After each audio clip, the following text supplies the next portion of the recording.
Yun po. Kain tayo. Gulaman at saka saging. Dapat yan, saging kunyelo. Ay nilagyan ko ng gulaman, kaya para na rin siyang halo-halo. Nilagyan ko Kain po tayo. Sarap po yan.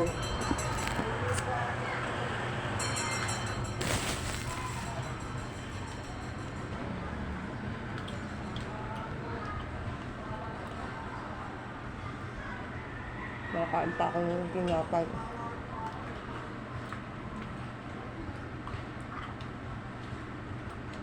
Yung tinapay na isang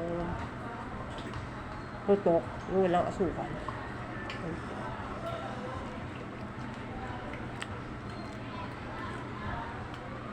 Almusal ko sana kanina yung tinapay, hindi ko na nakain.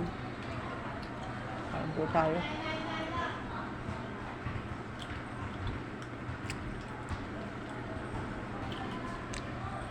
Gawa lang ng paraan. Yung gulaman nung kasi matagal na dyan, hindi naluluto. Medyo malambot pa. Mainit-init pa.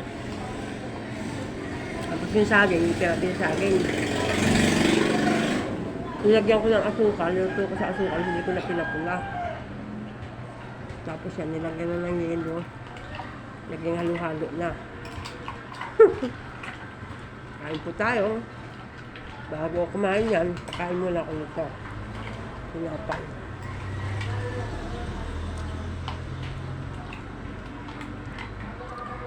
Ano lasa?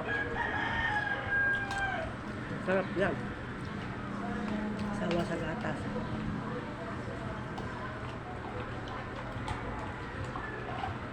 Matagal na mga pagkain dyan hindi nagagamit. Hindi nakakain. Kasi pag may pera po ako, mahilig akong bumili ng mga eh.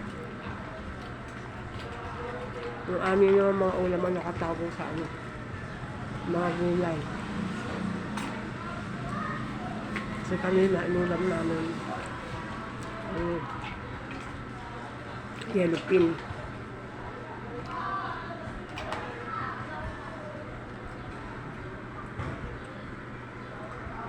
Ayan po tayo.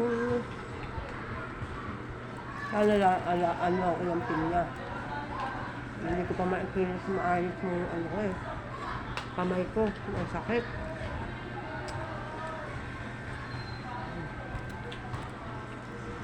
Ayun po. Thank you, Lord.